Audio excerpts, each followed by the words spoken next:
Good morning, everybody. Good morning. Are you excited? Yes!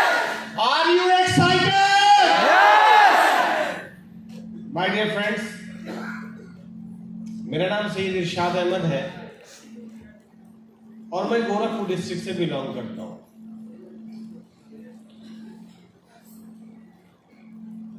मैं आप ही जैसा एक नॉर्मल बच्चा पैदा हुआ था। जिंदगी की बहुत सारी रंगत को बचपन में देखा, जब टीन एज आई उस लाइफ को भी जिया। जब मैं पढ़ाई कर रहा था तो मेरा ड्रीम था डॉक्टर बनना, और उस वक्त भी मेरा एक ड्रीम था कि जब मैं डॉक्टर बनूंगा तब हफ्ते में एक दिन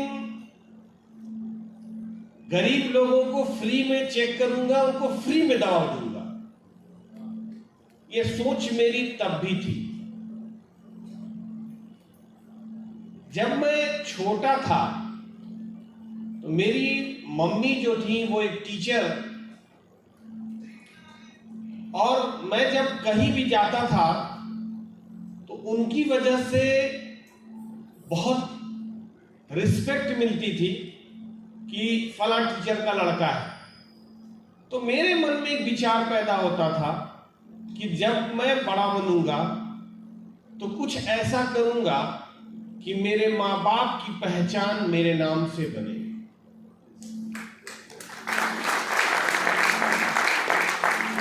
ऐसे ही मेरे कुछ ख्वाब थे और मैं अमीरों वाली जिंदगी जीना चाहता था।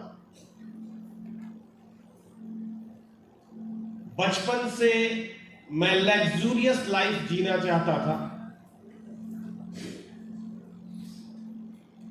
और कुदरत को कुछ और मंजूर रहा होगा। जब मैं बीएससी कर रहा था तब मेरी जो आंखों की रोशनी है वो चली गई और मैं फिजिकल ब्लाइंड हो गया, डिसेबल हो गया। ये वक्त बहुत आसान नहीं था मेरे लिए, क्योंकि मैंने ये फील किया उन लोगों से मिलकर के जो बाय बर्थ ब्लाइंड है। उनकी लाइफ में और जिन्होंने इस दुनिया को देखा है 10 साल, 12 साल, 15 साल, 18 साल, 20 साल, और उसके बाद उनको ब्लाइंडनेस आई है, उनकी लाइफ में बहुत बड़ा डिफरेंस है, बहुत डिफरेंस है। क्योंकि जब आपने दुनिया को देखा नहीं है तब आपके जीने का तरीका अलग होता है, और जब आप दुनिया को देखे होते हैं तो आपकी आंखों में वो सारी दुनिया बसी होती है, और फिर जब आपकी आंखों के सामने अंधेरा आता है तब उसको एक्सेप्ट कर पाना बहुत आसान नहीं होता। तो माय डियर फ्रेंड्स, लाइफ अजीब सी कश्मोकश में चली गई। लगभग 5 साल डिप्रेशन में जिया। मुझे लगा मेरी जिंदगी खत्म हो गई और जीने की इच्छा खत्म हो गई। लेकिन मैं थैंक्सफुल हूं उस रब्बे कायनात का कि उसने मुझे एक ऐसी मां के कोख से जन्म दिया जिसने मेरी जिंदगी को बहुत संवारा, हर कदम पे सींचा और बहुत समझाया। मेरे इस इंसिडेंट की वजह से मेरी जो मदर थी वो खुद डिस्टर्ब हो गई, बहुत परेशान रही, और इसकी वजह से बहुत चैलेंजेस फेस किया उन्होंने भी, इस समाज ने भी बहुत कुछ सुनाया। लोग बहुत सारी बातें करते थे, मेरे रिश्तेदारों ने भी बहुत सारी बातें की। आज मैं दिल से शुक्रगुजार हूं उन तमाम लोगों का जिन्होंने उस बुरे वक्त में मुझे ताना मारा, क्योंकि शायद अगर वो सारे ताने न मिले होते तो आज मेरी जिंदगी इस जगह नहीं होती।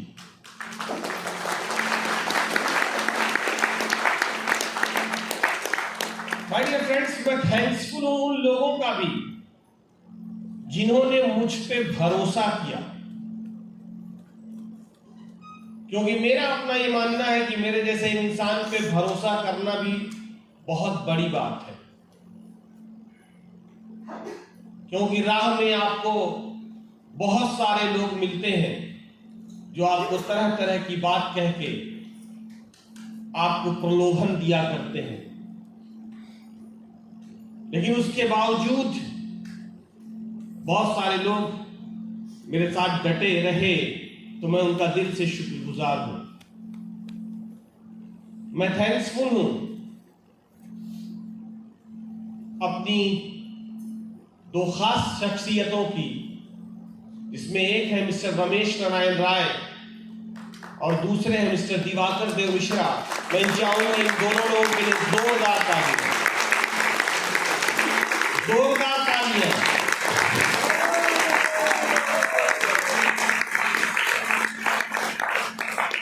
माय डियर फ्रेंड्स, क्योंकि अगर ये लोग मेरी जिंदगी में नहीं आए होते तो मैं जहां से उठा हूं, मैं यकीन के साथ कह सकता हूं कि जिंदगी में कभी नहीं उठ पाता। महज 3 दिन पहले की बात है, मुझसे किसी ने पूछा कि आपकी मेंटोर्स कौन है। मैंने इन लोगों का नाम बताया। उन्होंने कहा आपका रिलेशन कैसा है, तो मैंने कहा कि एरल्डाइड का जोड़ है। उसने कहा मतलब? मैंने कहा वो फेविकोल वाला जोड़ नहीं है, क्योंकि फेविकोल पानी पड़ने पे छूट जाता है। ये एरल्डाइड का जोड़ है जो आग में भी नहीं टूटता, पानी का सवाल ही नहीं पैदा होता। क्योंकि एरल्डाइड की एक खासियत है कि उसको जहां से जोड़ देंगे दूसरी जगह से टूट सकता है, लेकिन वहां से नहीं टूटता।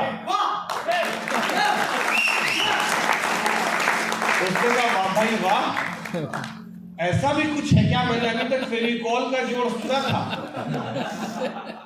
मैंने कहा कोई बात नहीं, आज मुझसे सुन लीजिए एरल्डाइड का जोड़। तो माय डियर फ्रेंड्स, मैं बहुत परेशान रहता था अपनी जिंदगी में। मैंने बहुत सारे काम किए। मेरे वालिदैन चाहते थे मैं जॉब करूं, लेकिन मेरी जो ड्रीम्स थी वो जॉब में फिट नहीं बैठती थी। वो जॉब में फिट नहीं बैठती थी तो मैं जॉब नहीं किया। मेरी जिंदगी में 2 बार अवसर आए जॉब के लिए, लेकिन मैंने उसको एक्सेप्ट नहीं किया और मैं पहले सेल्फ एम्प्लॉयड की तरफ से काम शुरू किया। मैंने अपनी जिंदगी में पीसीओ के काम किए, दुकान चलाए, शॉपकीपर्स रहा, रेडीमेड्स होजरी आइटम्स के काम किए, किताबों के काम किए और इसी ब्लाइंडनेस के साथ किया। इंस्टीट्यूशन फील्ड में गया, इंस्टीट्यूट भी चलाया और उसी दौरान तकरीबन 12 लाख रुपए का लॉस हुआ। डायरेक्ट सेलिंग इंडस्ट्री के बारे में मैंने 2003 में सुना, लेकिन इस इंडस्ट्री के बारे में जो मेरी थॉट थी वो बड़ी निगेटिव थी। मुझे लगता था ये फालतू का काम है, बेवकूफ बनाने वाला काम है। टोपी पहनाने वाला काम है, झूठ बोलने वाला काम है, ठगने वाला काम है, और ये काम मेरा नहीं है। मैं ये सब नहीं करता। बट 2009-10 में रमेश सर से मुलाकात हुई थी। दिवाकर सर के साथ बैठ के 8 घंटे बातचीत चली थी। मैं दिल से सल्यूट करता हूं दिवाकर सर को। भाई, मेरे जैसे आदमी को 8 घंटा झेले थे।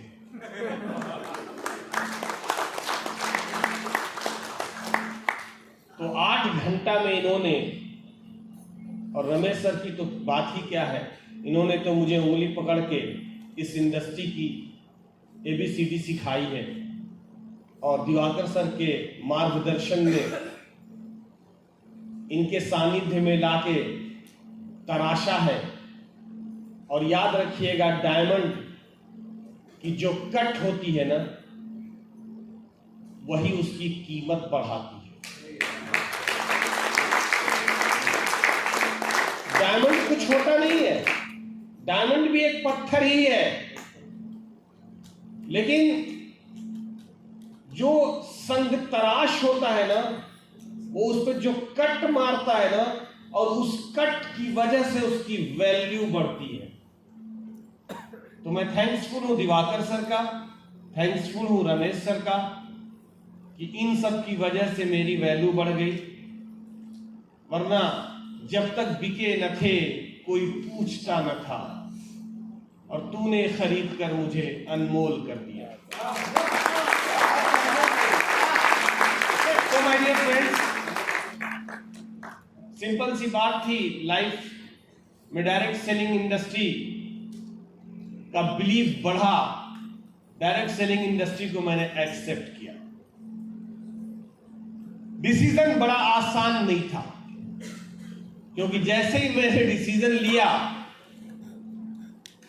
मैं जाके अपने घर वालों से बताया, और जैसे ही घर वालों से बताया, एटम बम ब्लास्ट हो गया। लोगों ने कहा, खबरदार, ये काम नहीं करना। क्यों नहीं करना भाई? क्योंकि सब फालतू का काम है। तो मुझे लगा यार, यही तो मेरे विचार वाले लोग हैं। मेरे मम्मी पापा कोई गलत थोड़े बोल रहे हैं। आज के पहले भी तो मैं भी यही बोलता था। बहरहाल 60 रुपए मेरे पॉकेट में थे, और मैंने इस इंडस्ट्री में आने का निर्णय लिया, और फिर सीखना शुरू किया, फिर रिटेलिंग शुरू की, और उस तरीके से काम बढ़ाया। इन लोगों ने उंगली पकड़ के चलना सिखाया, हिम्मत बढ़ाई, लगातार मेहनत करता रहा, और फिर तकरीबन 13 साल कुछ महीने एक प्लेटफॉर्म पे इनके मार्गदर्शन में रहा, इनके सानिध्य में रहा, और एक बेहतरीन मकाम हासिल किया, एक पहचान बनाई, पैसा बनाया, और एक बेटे की, एक भाई की, एक हस्बैंड की, एक फादर की जो जिम्मेदारियां होती हैं, मैंने एक नॉर्मल इंसान की तरह ब्लाइंड होने के बावजूद उन सारी जिम्मेदारियों को पूरा कर पाया, due to the direct selling.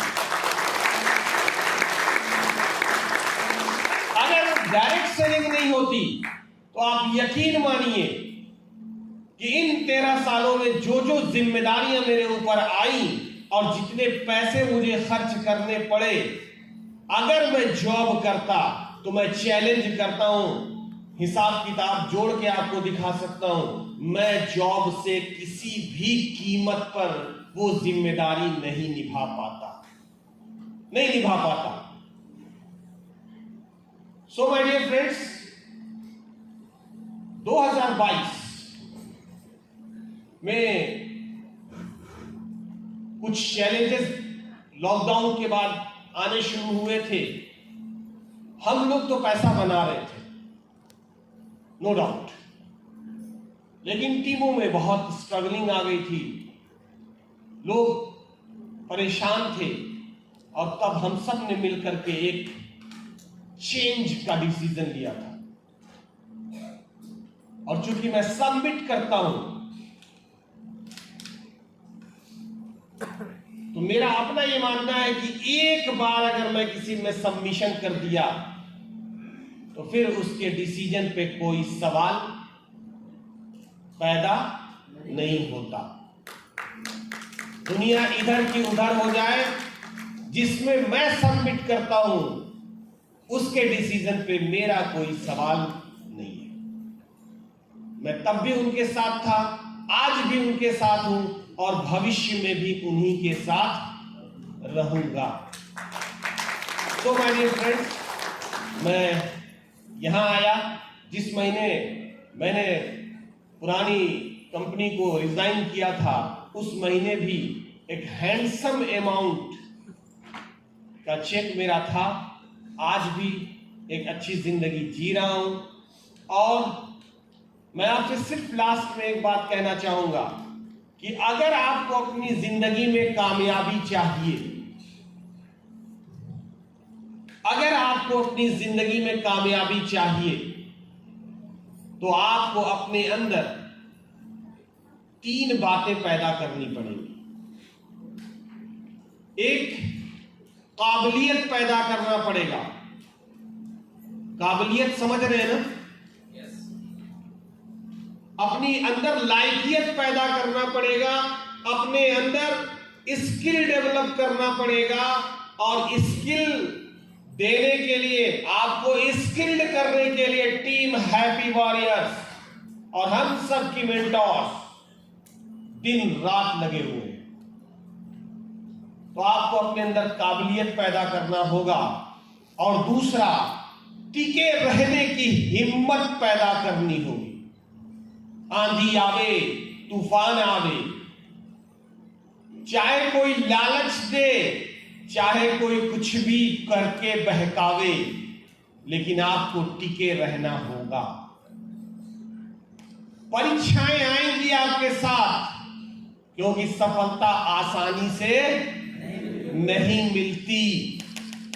सफलता आपका एग्जाम लेती है, एग्जाम लेती है माय डियर फ्रेंड्स। तो आपको टिके रहना होगा और साथ ही साथ मेहनत करने का जुनून अपने अंदर पैदा करना होगा। आपको मेहनत से मुंह नहीं मोड़ना होगा।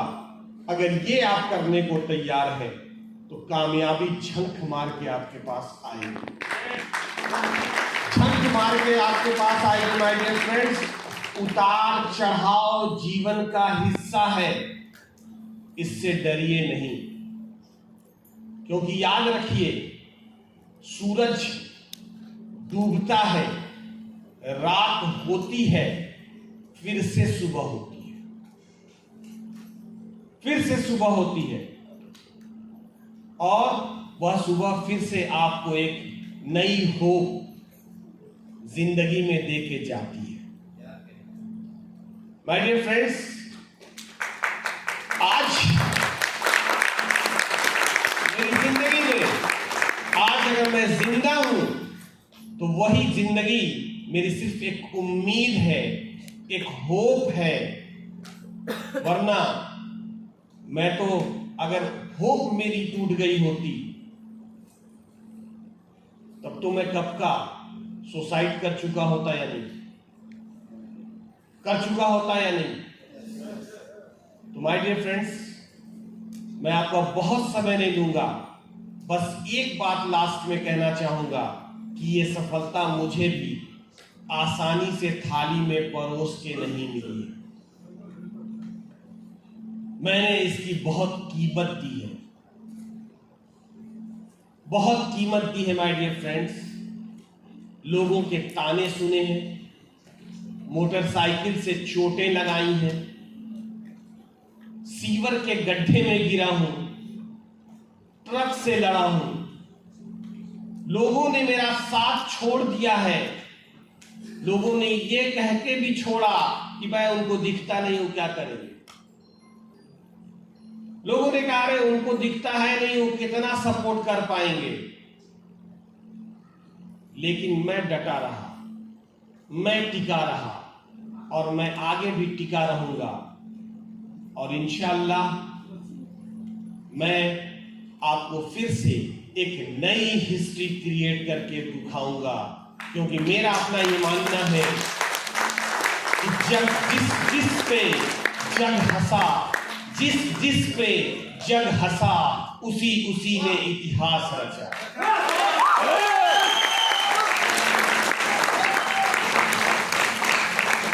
जिस पे जग हंसा, उसी ने इतिहास रचा।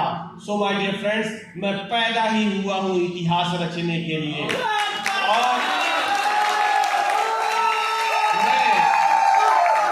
मैं पैदा ही हुआ हूं इतिहास रचने के लिए। और माय डियर फ्रेंड्स, हिंदुस्तान की हिस्ट्री में, डायरेक्ट सेलिंग इंडस्ट्री की हिस्ट्री में टीम हैप्पी वॉरियर्स और सैयद इरशाद अहमद को एक एंटरप्रेन्योर्स, एक इंडिपेंडेंट डिस्ट्रीब्यूटर के तौर पे, एक सफल इंसान के तौर पे जाना जाएगा। माय डियर फ्रेंड्स, मैं रहूं या ना रहूं, लेकिन मेरा नाम और टीम हैप्पी वॉरियर्स का नाम हमेशा जिंदा रहेगा, हमेशा जिंदा रहेगा।